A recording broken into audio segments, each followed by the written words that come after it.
while I enjoyed my job, I did not enjoy my life at that point in time.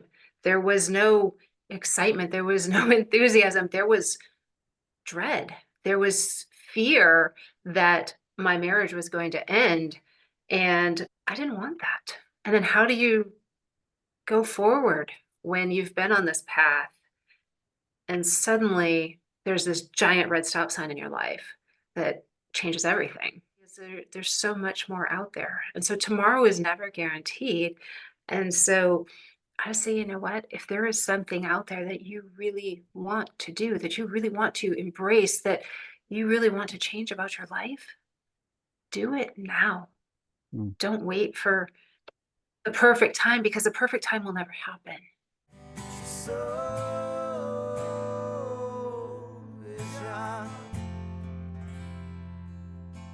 I want to welcome everybody back to another episode of The Soul Inspired. Today I have Karen Yates with us.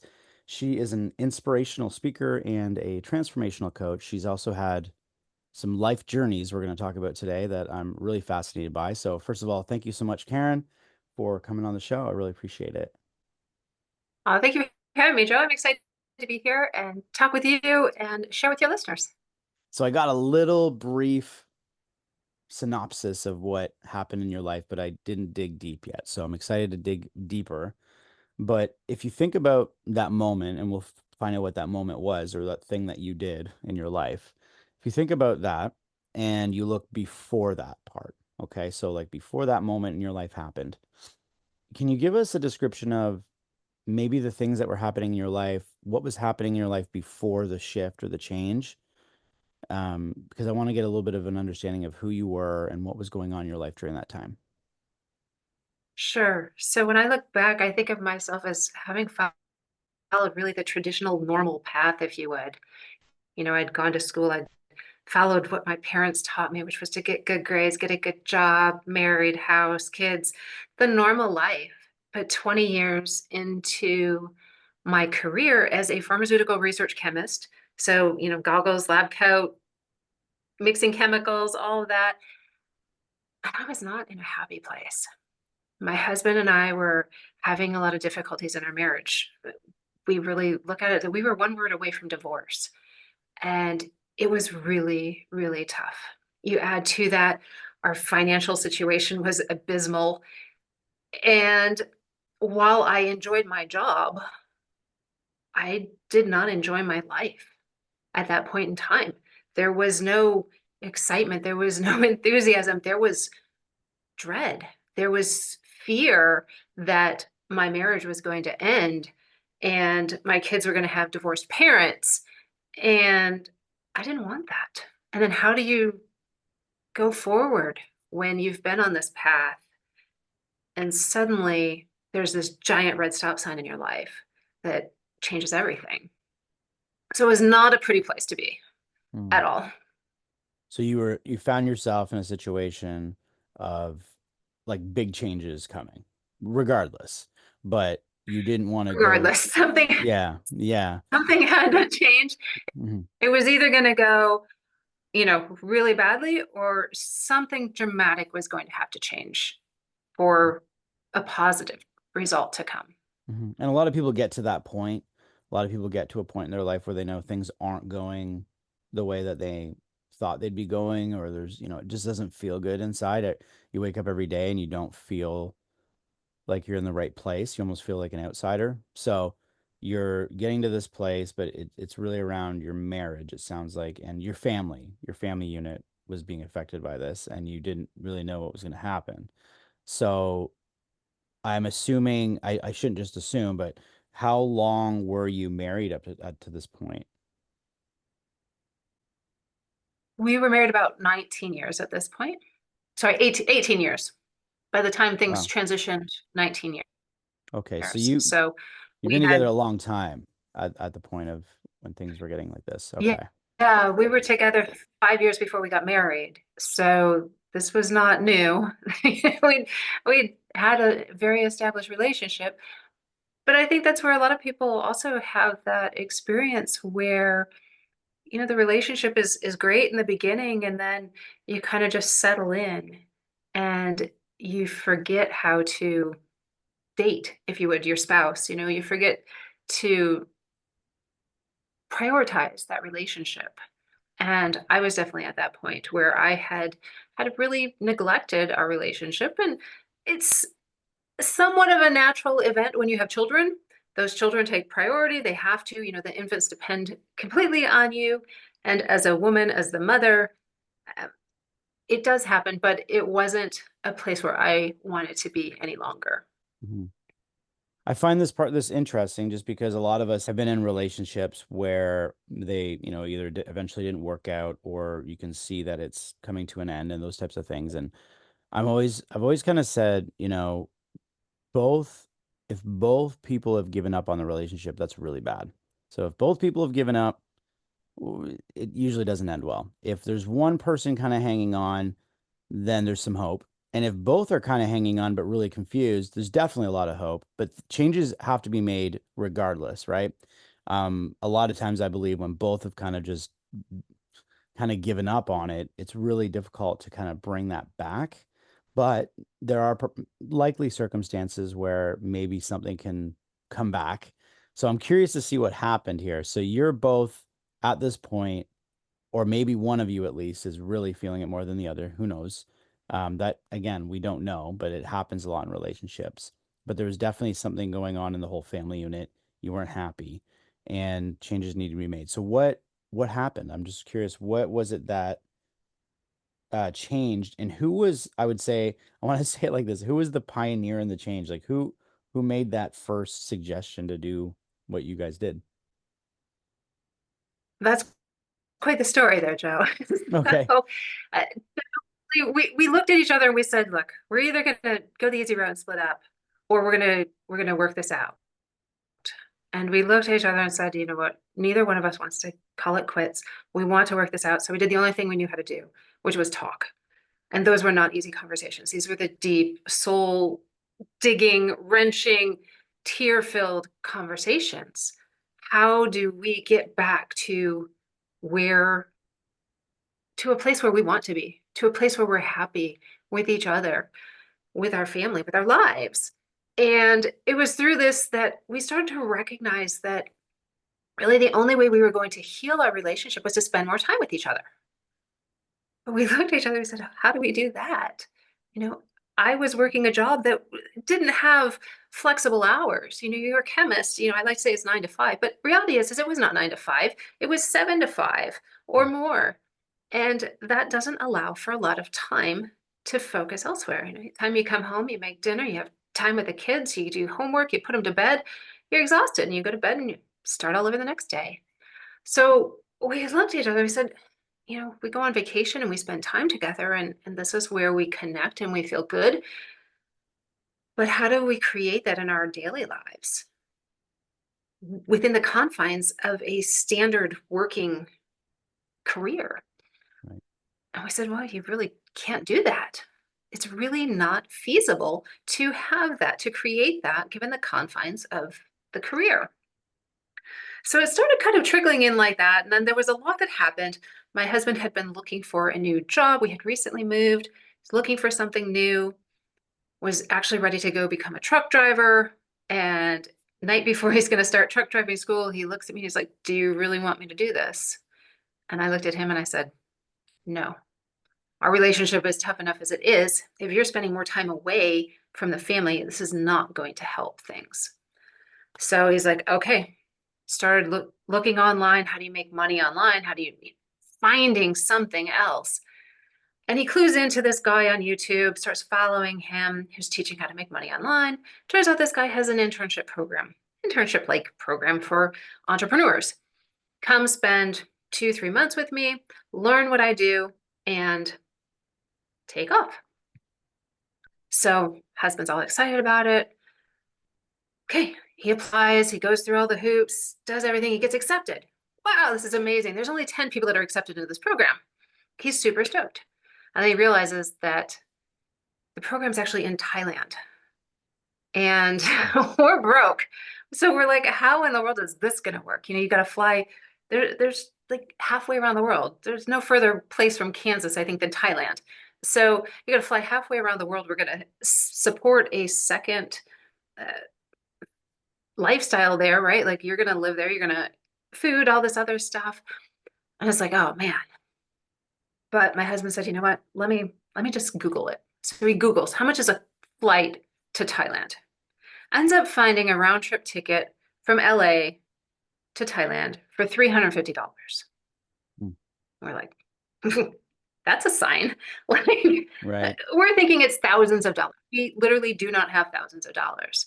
He starts looking into cost of living in Thailand. It's dirt cheap. You can rent an apartment for three, $400. We're like, okay, maybe we can make this happen. And we start trying to figure it out. So, long story short, he's ready to go. Everything's good. 2 nights before he's getting ready to leave, he does what every marriage counselor would tell you not to do, and he tests me. He asked me a question, seemingly out of the blue, and he says, what would you think about moving to Thailand? Big pause, because Hmm. that hit me like a ton of bricks. This was crazy, right? I'm on this programmed path here of work, work, work, work, work until you retire, and then you go have fun. So I sit with it for a minute, maybe three, five, I don't know. I sit with it for a while and I just let it sink. And I said, I looked him straight in the eyes. I said, to be honest, it scares the living heck out of me.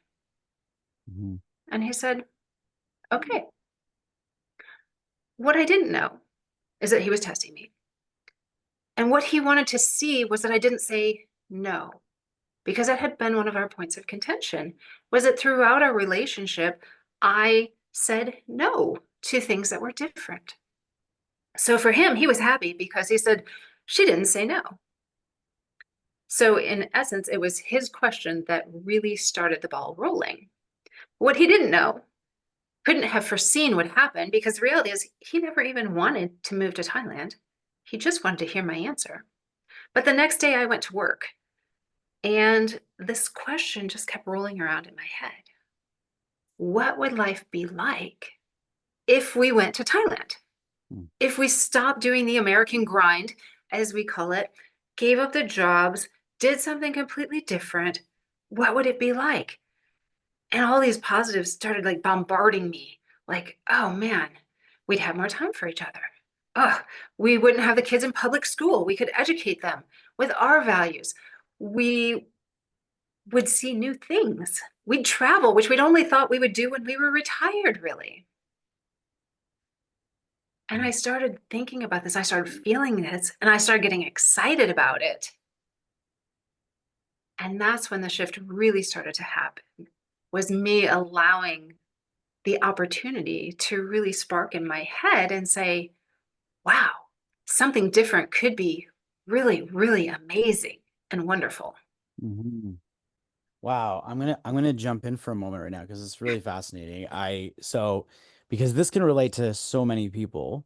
It could, I mean, when you listen to somebody's story of their life and the things they've done, there's generally points of relation that you can relate them to something in your own life. It's different in a sense, because not everyone's going to jet off to Thailand to change their life, but you can look at it um, from the place where a lot of people feel stuck. A lot of people get into a clockwork lifestyle of, you know, what's interesting. I'm bouncing all over the place, but you think about when we're children and our imaginations run wild and we go to school and we go out on recess and we're all of a sudden we're a pirate and then we're an astronaut and our brains are in overdrive of all the things that we could be and do, and that can change every day.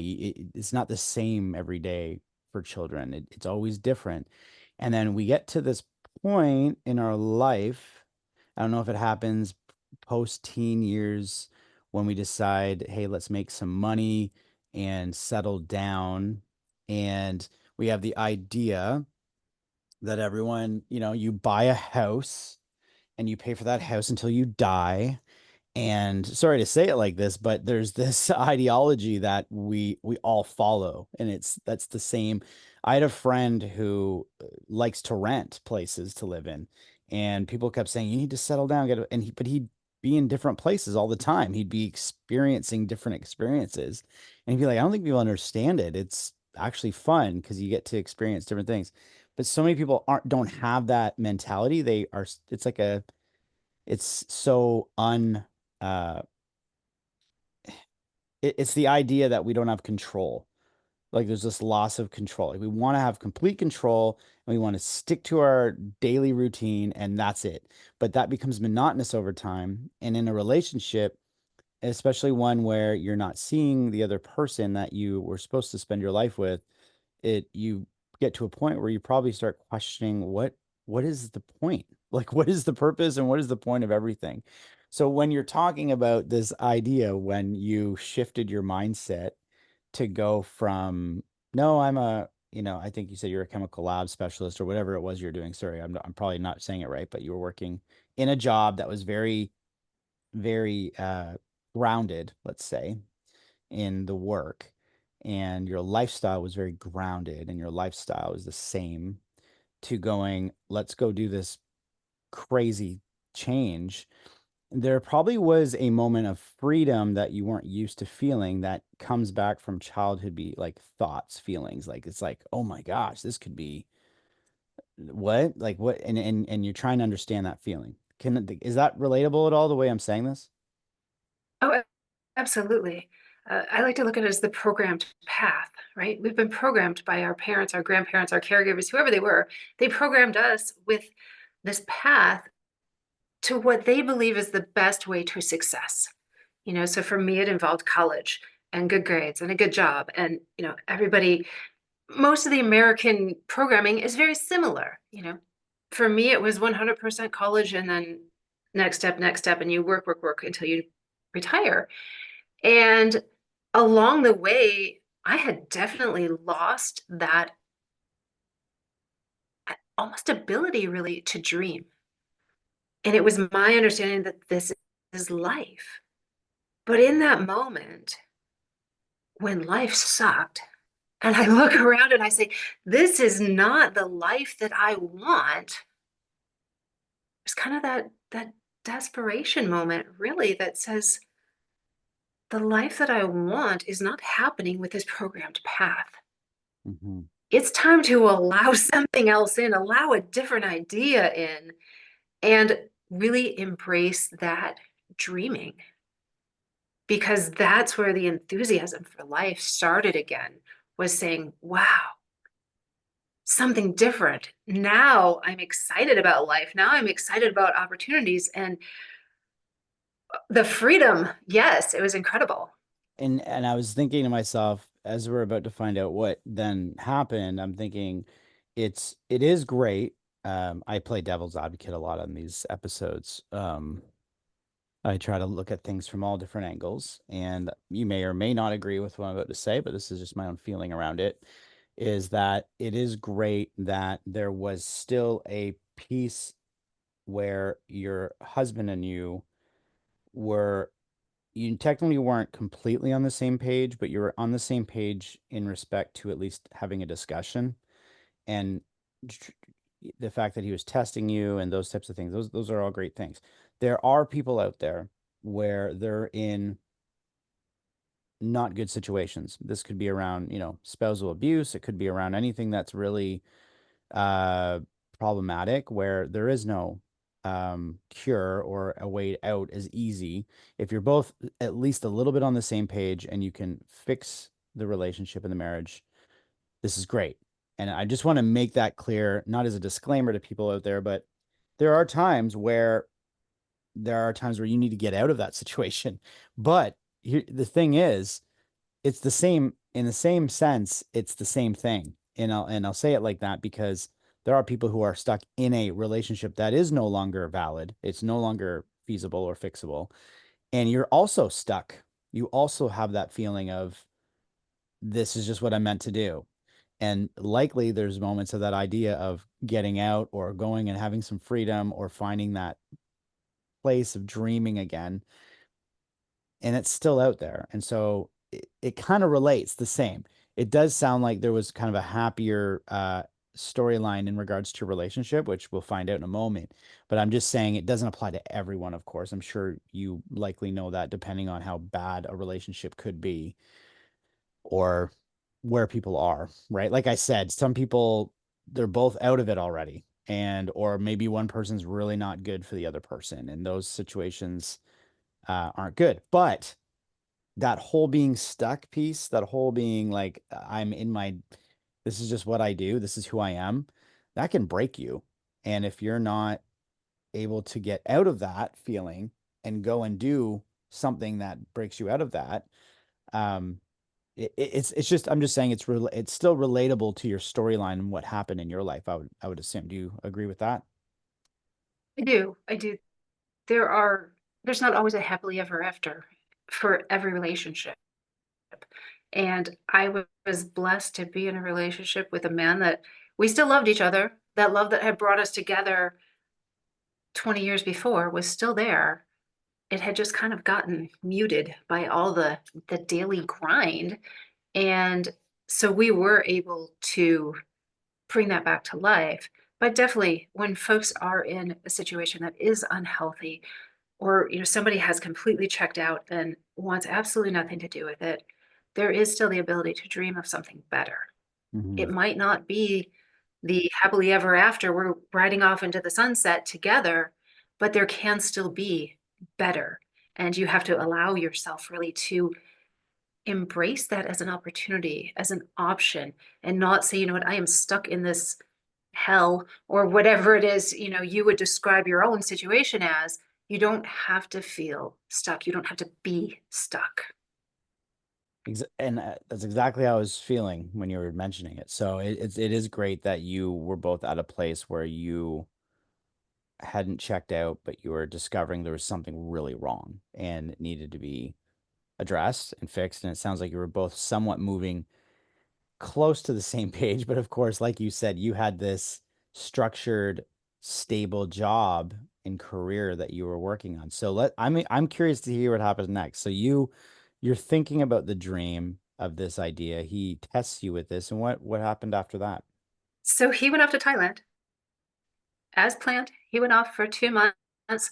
We're talking all the time. He's meeting all kinds of digital nomads, folks doing all kinds of different things online, making money through a myriad of ways. And he had this idea. He's like, you know what? There's seminars, there's meetups, there's groups for everything under the sun. Do they have one for families that travel? Just random thought. So he Googles it, and sure enough, there's something called a Family Adventure Summit. And he sees a video about it, and he's like, wow. So he shares it with me because along the way, while he was over in Thailand, we started talking, and it kind of morphed. The idea morphed from going and living in Thailand to traveling full time. Traveling had been something that we had always dreamed of doing in retirement. And so we kind of shifted it. Okay, we're still going to leave the norm, but now we're going to do something that maybe is more aligned because neither one of us felt this great, compelling pull towards Thailand per se. But when you start throwing in, okay, we're going to travel, now it's like, oh, this could be, even better because now we'll get to see more things. So he sends me this video. I am blown away by it. And we look and they have one upcoming. So this is, at this point, we're talking December of 2018. And the next summit was going to be in October of 2019. And it was going to be in Bali, Indonesia. We're like, well, that's a long way from Kansas. Yeah. But it started us thinking, and we're like, okay, there are other people that do this. We are not totally groundbreaking here. We can learn from other people. We can meet up with other people. We can find our tribe, maybe people who are embracing something different, doing something different. And that ended up setting our timeline. We said, you know what? This is where we need to be. And it wasn't really convenient. I mean, I spoke about how our finances were terrible. They really were. There was, you know, hope at the end of the month that all the bills would be paid. And so we're like, well, how in the world do we just up and quit the job as a chemist and not have income and not have savings. How in the world do we make this happen? But instead of letting those hurdles stop us, we started thinking and asking ourselves, how can we make this work? So my husband's in Thailand learning about making money online. Okay, so we're thinking, okay, we've got something along with the income going. Now we have to figure out savings because you're not going to go with zero. And so we started tackling that, like, how do we save money? How can we do this? And really diving in and finding solutions to those hurdles as opposed to letting them stop us in our tracks. Okay, so you're getting ready for this summit that's you said it was in October in Mhm. Bali. Is that right? Okay, and Mhm. you're preparing. So you at that point made your decision you're doing this? When he first sent me the video, no. He ended up Okay. coming home in December, Christmas, right at Christmas time. And January, we started really thinking about it and really digging in and asking those tough questions like, what's, how do we do extended family? How do we celebrate XYZ? Looking at really the what ifs, even. Like, one of the things was, what if our children marry people on different continents? Hmm. Two kids, growing up in the States, you're like, oh, well, they're going to marry somebody and maybe they move across the country. But what are you? You're a few hour flight away at most, right? Right. But now we're like, well, if we're traveling around the world, the potential exists that they could marry people on two different continents and be separated. And we're like, okay, what would we do? Well, we'd travel. We'd continue to travel. We would see our children and hopefully grandchildren. And just kind of looking at this and saying, do we really want to do this? Hmm. And the more we talked about it, the more the enthusiasm built. And I think by the end of January, we had committed to each other that, yes, we're going to do this. And so in February, we actually bought tickets for that summit in Bali.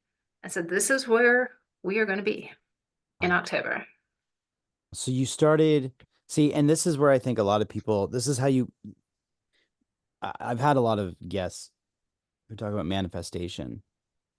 I think a real big key in manifesting the life you're looking for is actually asking those hard questions and going through the real questions because those questions become your internal reality of possibility, right? So you're now going from this, thought of, oh, maybe this could happen to it's the same thing if someone really wants a house, right? If someone really wants to get a house in a certain neighborhood in a certain area, instead of just being like, oh, wouldn't that be nice? I'll just look at that house and picture myself there. But if you start asking the questions of, okay, what would it be to live there? What kind of neighbors would I have? How would we afford that? Or what would it be like to afford that? What would it be like to take that money? So you start doing, in the same sense, you're talking about the real hard questions of what that lifestyle would be like, because now you're answering the questions and your mind goes from the possibility to, oh, we could do this. It's just going to be different. And now you're set. So you're now set to actually make that change, right? I just think that that's a huge piece. And a lot of people miss that. They have these things they want to do, but they don't. It's the same thing if someone wants to be in a different career. There's a difference between doing that and actually looking at what the cost would be to become that, what kind of courses you'd learn, maybe doing a pre-course or doing like those type of things actually move you in that direction. So you having that conversation with your partner would tell you, okay, we're both actually pretty close to making this decision now because we're actually asking the hard questions, whether it's schooling or future. I don't know how old your kids were at that time, but those type of questions are important to ask because then it becomes a reality in your mind, which means it can happen. So I love Yes, that. I love how you shared that. it really, yeah, it really takes a lot of the fear out, right? Because there's a fear of the unknown. We're Right. all, we've been programmed with this. It's a natural thing. Our brain says, I don't know what this looks like, what this is going to feel like, what's going to happen here. So therefore, I need to be afraid. And when Hmm. you start asking those hard questions, you start when having your brain answer them because your brain, when you ask it a question, it is programmed to find a solution. So rather than saying, "Oh, I can't do this because I'm never going to be able to spend Christmas with my parents again," it says, "Well, what? what can our relationship look like with the grandparents still involved? And now you start seeking those solutions in your head, and it really starts to alleviate all those fears. Because I'll be real, I had never been out of North America before we left the States. Been to Mexico a couple times, and I grew up in Detroit, so Canada was like next door neighbor. So I'd Yeah. been to Canada and Mexico, and that was it. Never been outside of the North America, and I'm all in. Like, no, this Hmm. is happening. And people look at that and say, that's kind of a little crazy.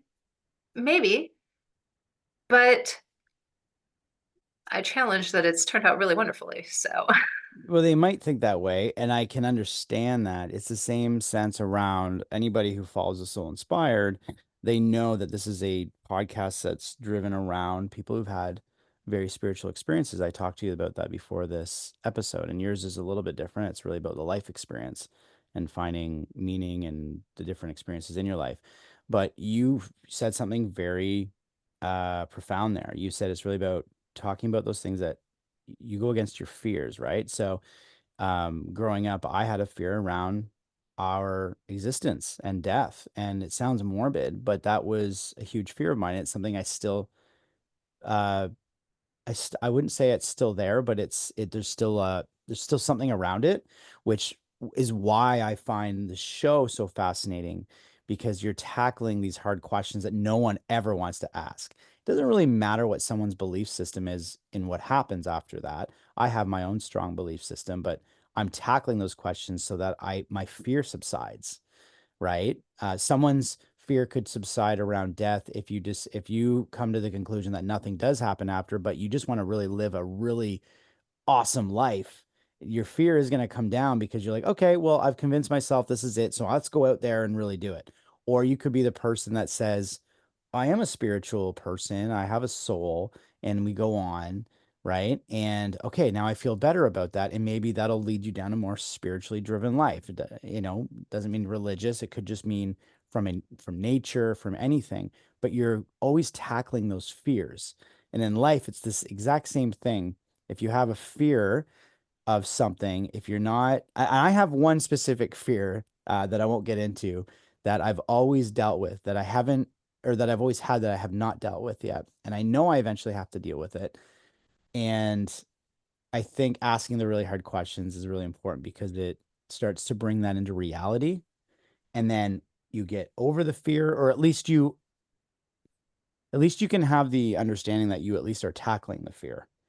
And if you're doing that, then you're like, okay, I can be good to myself now. And now what would it be like? And it sounds like what you guys did. So, especially yourself, because you were so grounded in what the work you were doing, I think it was probably would have been a hard decision for you, not to take away what your husband was going through, but it sounds like he was kind of in a transition in his life already because he had just got out of this, he's going to be a truck driver or what he was going to do. And then kind of went into this. So he's already probably feeling a little bit like, well, I'm just doing this thing now. So you're gonna come along with me and we're gonna do this kind of thing. That's what I get from it. Um, but somehow the convincing happened and you started to see it more like an actual lifestyle shift.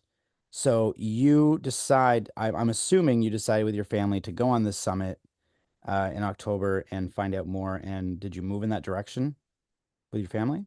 oh, absolutely. We committed, that was our jumping off point. That was not we're going to go dip our toe in the water and see how it feels. That was, no, we are diving in, and that just happens to be the first place we're diving. So, in that time from January, early February, when the decision was made, till September, when we left the States, it was a mass of decisions, a mass of selling things, donating things. What keepsakes do we need to keep in a small storage unit? Divesting ourselves of so much stuff. That was actually one of the fun things. Like, people look at me and they're like, "You travel full time. Well, how much do you travel with?" Well, pretty light, really. I mean, like, we can carry everything that we own, that we move Wow. with. And they're like, "Oh my gosh, I couldn't do away, I couldn't live without my air fryer or this or that or the other." And it's like, it was actually really relieving to divest ourselves of all of these things, these material things, because just going through the linen closet after 20 years of being married and seeing the number of sheets and towels and blankets and pillows and all this stuff that we had, and just saying, okay, who can I give this to that Hmm. can use this? Wow. It was so freeing. And it's like, man, we look at it, it's like most of the time, like we're clean, neat people, but we don't do the deep cleans because we don't stay places very long. So, we'll sweep and we'll vacuum and, do wipe downs, but for the most part, we don't clean toilets or scrub showers, and it's awesome because Wow. you just have many fewer things to take care of now. And it's actually allows us, we've found, as somewhat of a minimalistic lifestyle that is very freeing because you don't have so much stuff. So, to Mm. answer your question though, actively working, got rid of literally everything, gave up the lease, sold the car that we were paying on, got rid of everything else, and we left and landed in Bali as bags on our back, and this is it. We are not going back to the States. And so you start this traveling lifestyle with your family and or I was going to say backpacking, but it's kind of the same thing, but you obviously there's a lot of things you have to start asking around what foods do we eat and what kind of lifestyle are we going to stay with. I remember I'm having deja vu, but I spoke with a couple who did something like this and they had to really when they were eating, they had to come up with a plan on eating because food does change depending where you live and they had to stick with a certain type. Like fruits and vegetables are always kind of like you're good. Like you're generally pretty good with fruits and veggies. When you're starting to get into different water, even just water alone can change in different places you live. And some of the meats and things like that, people eat meat, and all those types of things. But usually, if you stick with kind of the main your main things, your fruits, vegetables, potatoes, whatever it is, starches, you're generally okay to move around. But there are different foods, right? And different cultures that you would be seeing and trying different things.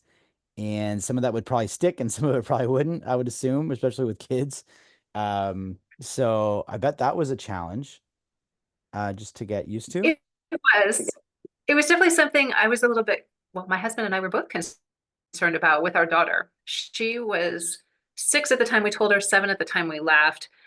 And she was the pickier eater, for sure. Our son was 12 when we left. He was the kid who tried everything. So I'm like, I'm not concerned about him. He'll be fine. But our daughter, she was younger, pickier, and we started coaching her like, hey, you can't not eat the banana because it doesn't taste like the banana you get in the States. Mm. You have to be willing to say it might be a little bit different and it's still going to be okay. So we prepped her for that, but it was still a little bit challenging. But definitely we land in Bali and it's fried rice or fried noodles, which is basically Right. their diet. But we always incorporated our kind of normal family life as we've gone along. We cook at home 90+% of the time. We have family dinners. We just have a quote unquote normal life while living in different places and exploring different places and different cultures. So while the food can change, it's often, what can we find at the grocery store? And we go for the traditional things that we're used to, but then we also do try to explore some of the foods. Uh, Mm. Funny thing you hit on food. 2.5 years ago, we decided all to go vegan as a family, Hmm. just through education. And it was something we kind of looked at each other and we said, well, let's try this. And we did, and we haven't looked back. So it is funny to experience that and say, yeah, there are different foods everywhere you go and try them. And in our case, skipping on the meats and the dairy, but still trying to enjoy the cultures that we experience. Yeah, I've been plant-based since 2015. So I'm as well. I would think that I think that would make it easier in my own eyes, just because, like I said, if you're used to at least your beans, rice, pastas, fruits and vegetables, yes, they change a little bit depending on your where you are living. But I do think that if you're someone who's a standard American diet or a meat eater, or those meats will change. Those things that are available to you will change, and your palate may not work out too well in certain countries if you're traveling a lot, because if you're used to eating chicken and there's something that does not taste like chicken, I can't imagine. But yeah, I'm the same way. I've been eating whole food. I try to stay. I try to. I don't like to use the word vegan. I call it whole food, plant based. Vegan gets a bit of a bad rep because I also think there's a lot of junk food, vegan food out there now, and I always do it for health, and I've noticed that if I go into this situation of just eating high processed vegan meats all day, all the time, those type of things, I'd start getting the same, maybe not as detrimental effects as I did when I ate meat and other things. And I don't even know if it's the meat. I try not to go too far about that. I think it's a lot of the stuff they do to the foods and the things we do to our foods that really make it not healthy. So you got to be smart about the food you're eating.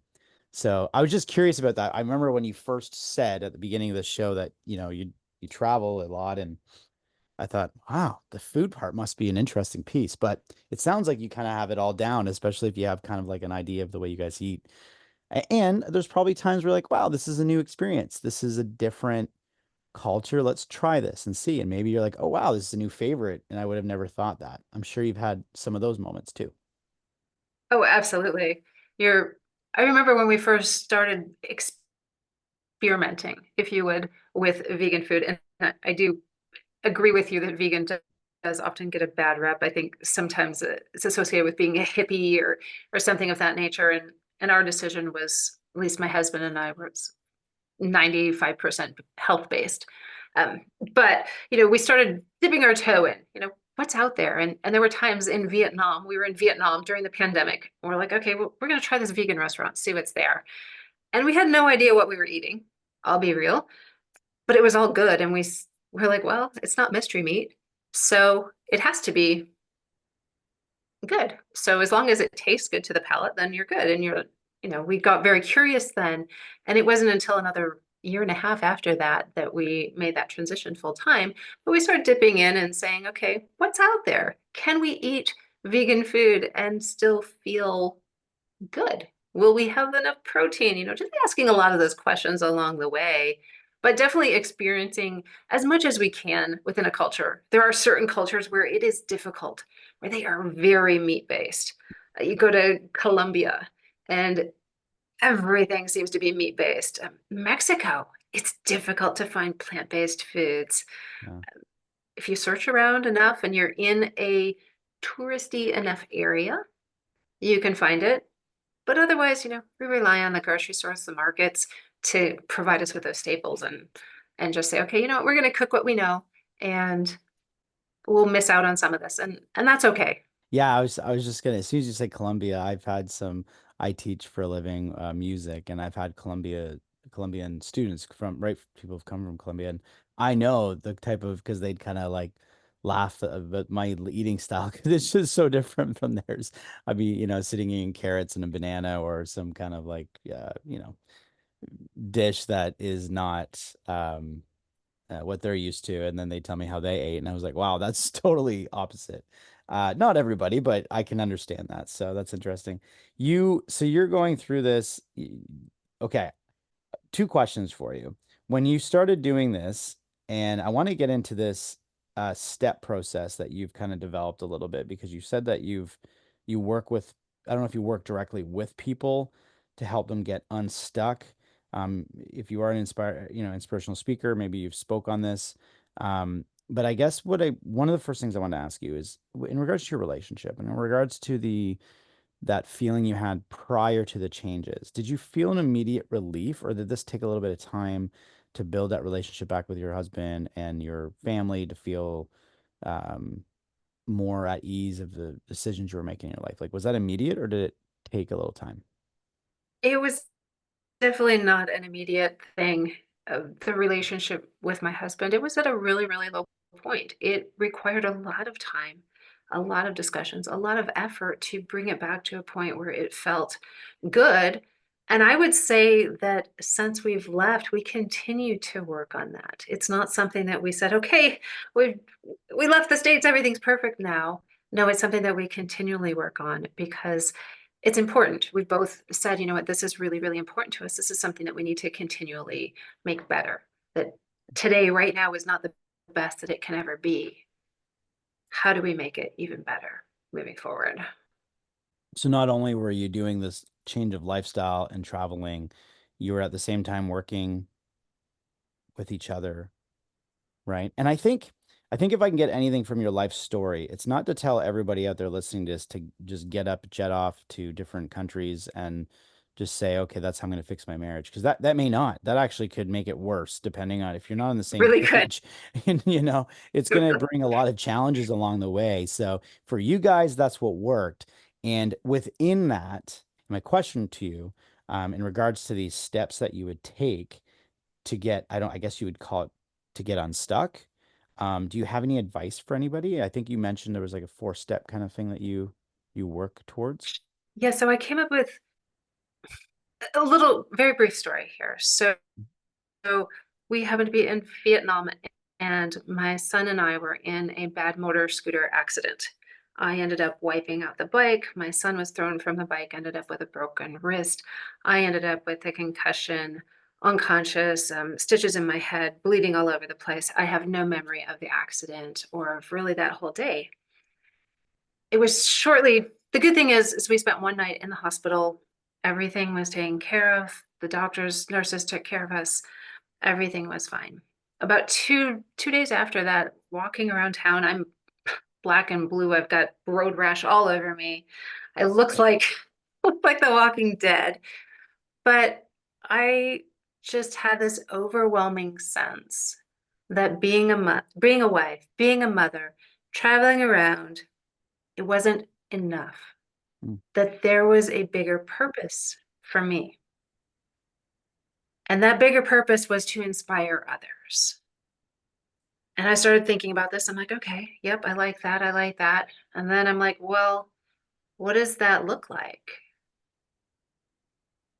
And it hit me. I'm like, you need to get on stage. You need to talk to people, connect with not, one or two at a time, but hundreds, thousands of people. And that, whoa, started the heart beating real hard because Yeah. lifelong fear of public speaking. Mm.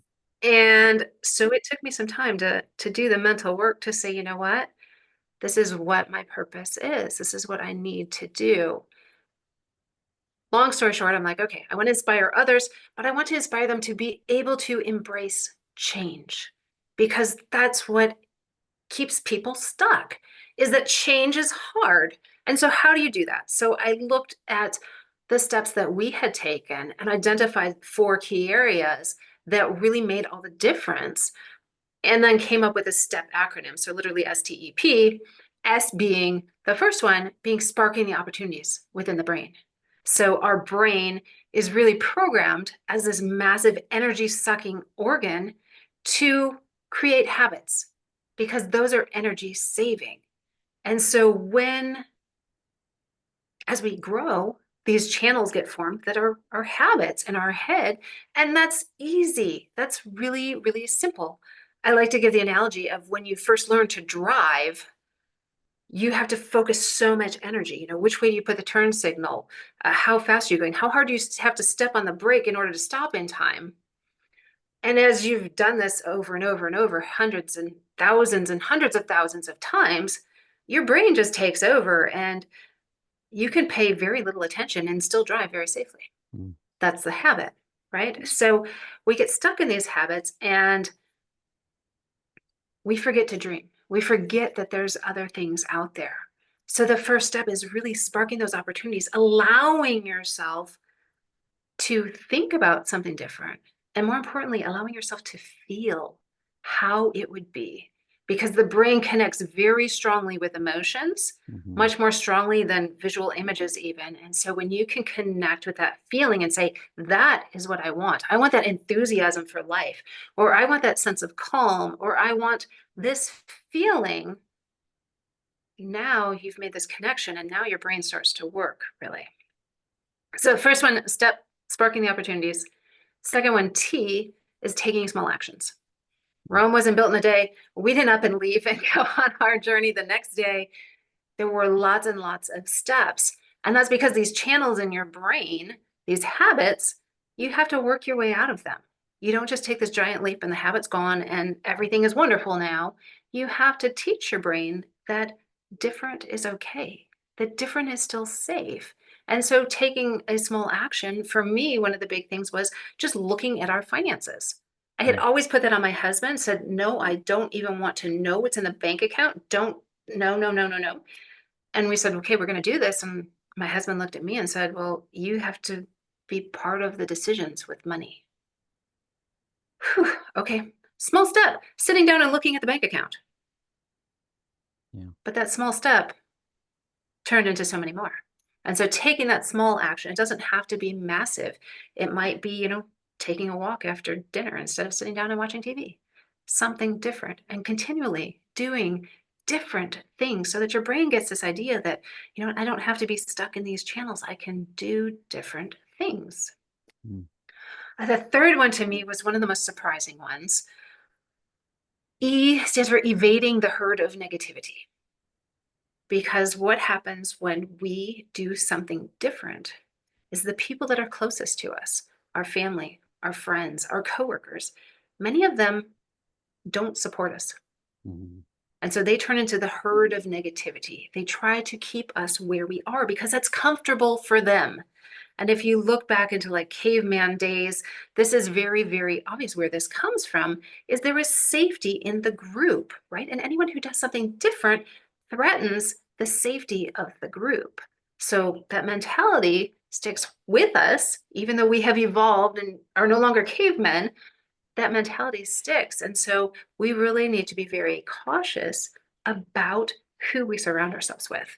And for me, I was incredibly lucky that my husband was 100% on board with this. We had this together. Mm. Some people don't have that. The other thing that we were lucky about is we specifically chose not to tell our family until we were really, really certain we were doing this. Mm. So we said, you know what, we are committed to doing this. We have tickets, we are selling everything, we're doing it. And so by doing that, we prevented them from being able to dissuade us. The other lucky thing was really going to Bali and finding that group of people, because it was actually in Bali where it really hit me that my family, the majority of them, really didn't care to know anything about my life now. They didn't want to be involved. They didn't want to hear about it.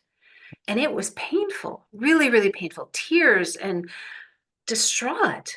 And I reached out to my support group and said, help.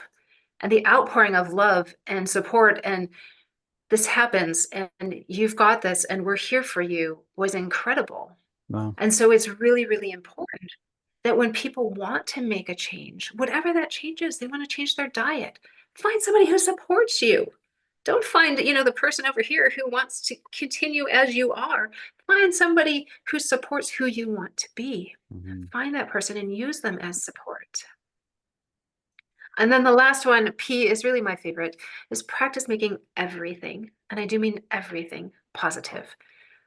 Mm. I know a lot of people say, oh, positive is good. You got to find the, glass should be half full and all of this, but I mean literally everything. I look at that accident that my son and I had, and it was traumatizing. Not so much for me as it was for my family to see me laying there unconscious on the ground.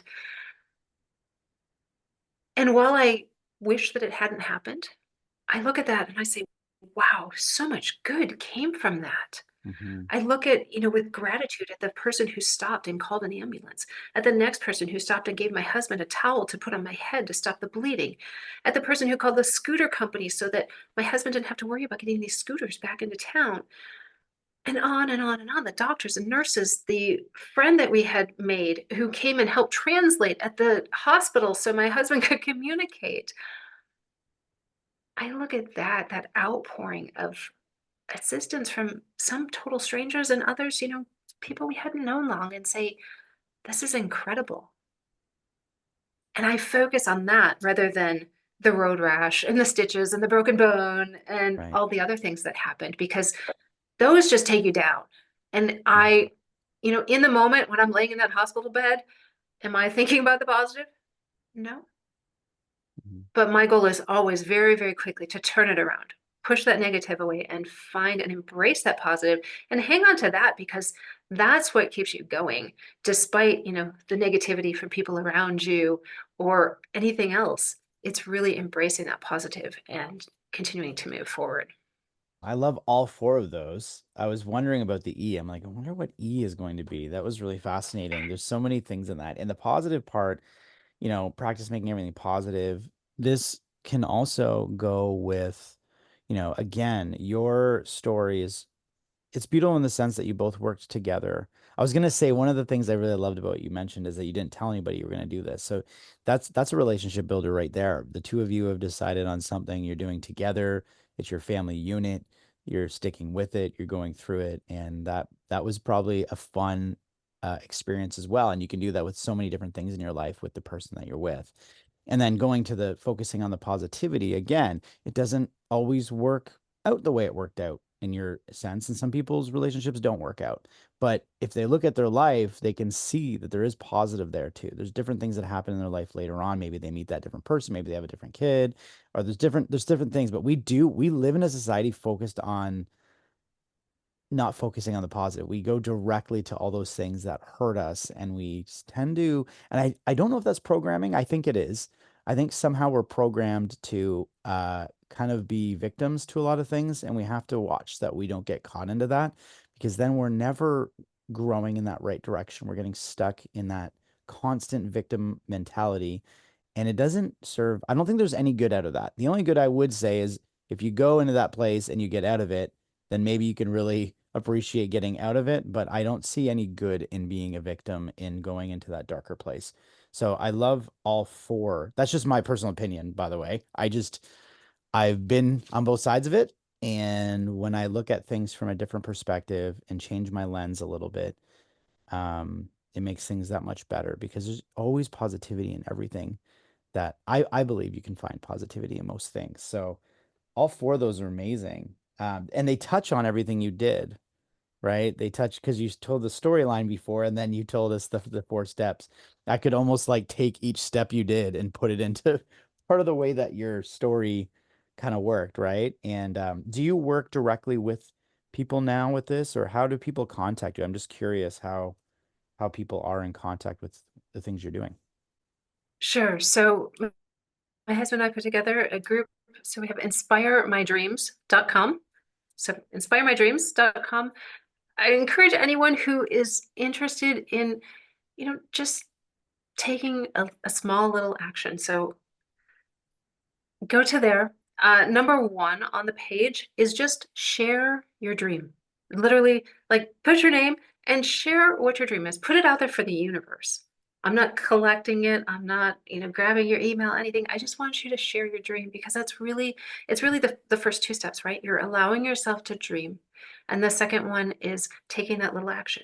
So that little action of putting it out there that this is really what I would like in my life, do that. So also there you can sign up for a weekly reminder. Change is hard, doesn't happen overnight. So from that, you get an email that just says, you know what? Look, here's something small you can do today to make a little change, to make you that much closer to the goal that you want, to the dream that you want to embrace. And then the other way is we do have some virtual retreats. We are working towards in-person retreats that we're super excited about. We're going to take people outside of their comfort zone. We're actually going to host them in Guatemala. So not so far for folks to travel, but a world away in terms of experiences. So we're going to be hosting those hopefully starting next year. And we are super excited about that because it'll be an in-person, in-depth, very small group experience where we're really diving into embracing change and going after that life that you truly want. One of the things that you said too, and I can agree with this with the Soul Inspired podcast and the things that I'm doing with the work I'm doing with the podcast, is you grow your tribe. Like I'm growing this tribe of people and it's fascinating. Sometimes I'll get different comments in the comment sections. I'm like, "Oh, I recognize that name." And you start to kind of see that you have this group of people who are supportive of the things you do and people are supportive of the work that I'm doing, even just interviewing guests like yourself. And you start to grow and feel supported in an area that I just want to touch on this because this is really important. And it's important to what you're doing. We can't think that our families are always going to support the decisions we make. Our families are there to raise us up, to be there for you if we're in dire straits, and hopefully they are there for us during those moments. But they're not there to dictate what we do in our life at a certain point. And sometimes you're going to make decisions that are going to be different than their own, and it makes them uncomfortable, and that's okay.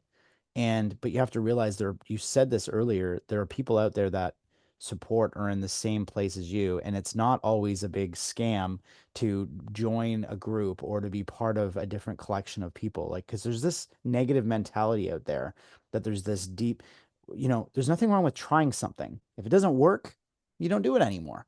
But I've found more times than none when someone goes after that group. Maybe they want to eat healthier, so they join a fitness program, or somebody wants to get over an ailment they have, an illness, and then they join this group to help them get there. And they go, oh, and they go in with this, oh, I don't know. But then they get in there and they go, oh, these are my people.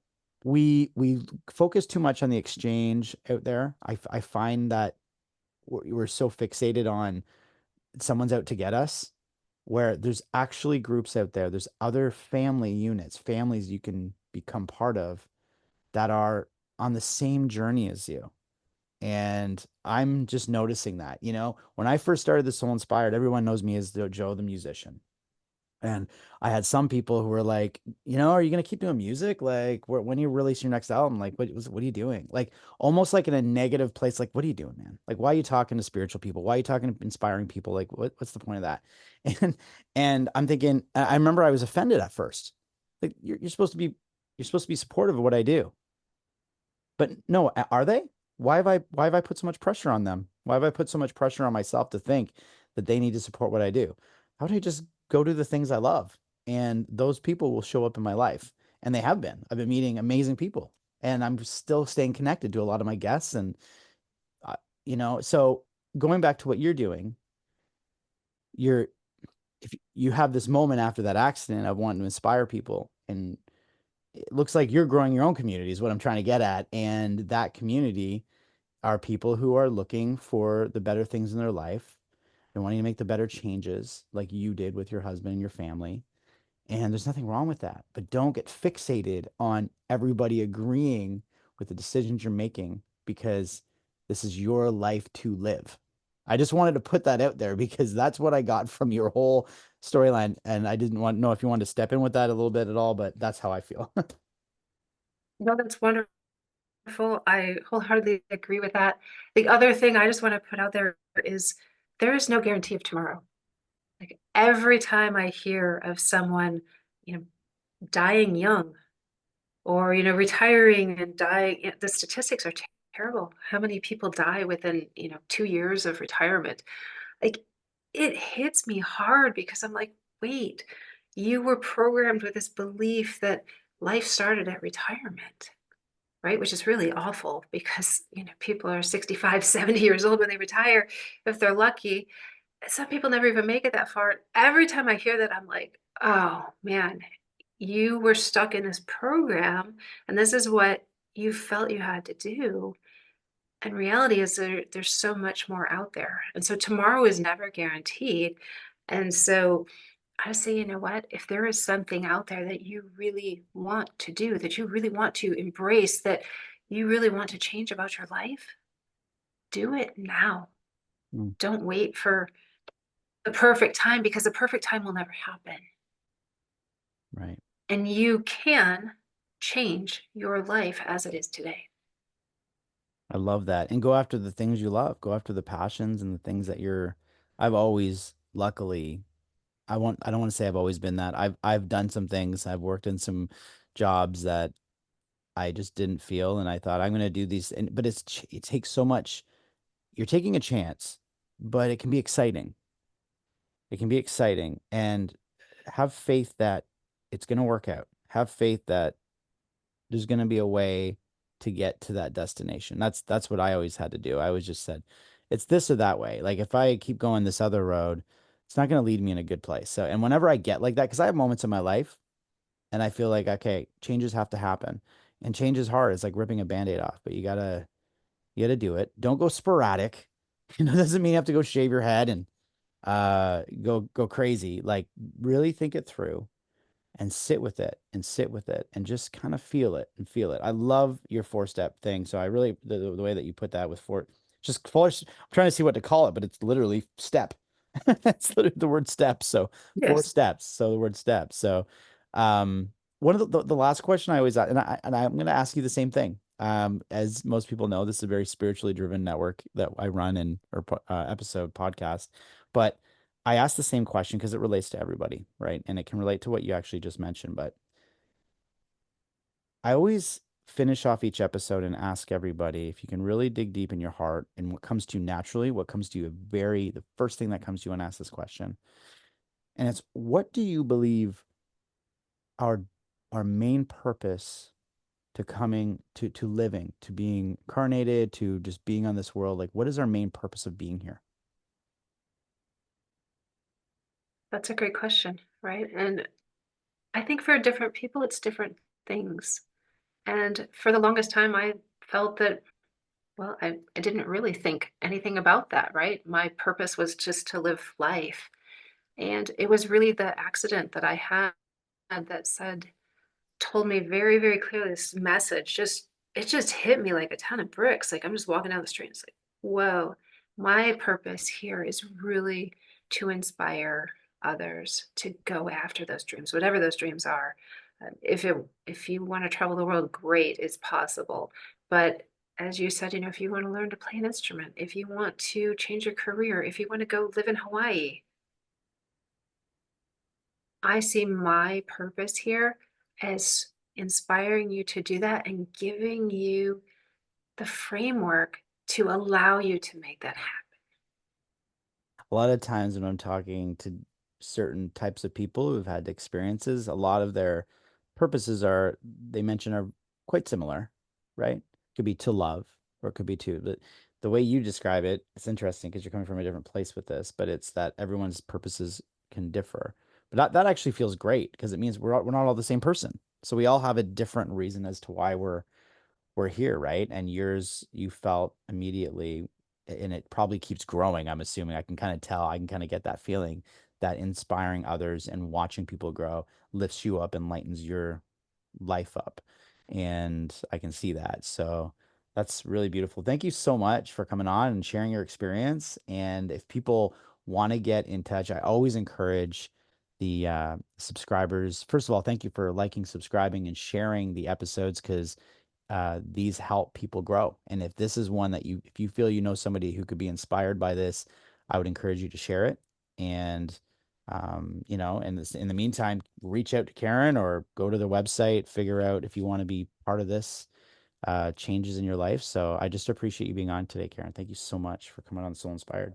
Well, thank you, Joe, for having me. It was great talking with you. And I really do hope that someone does get inspired by this to do something, take a little action, do something to make their life better. So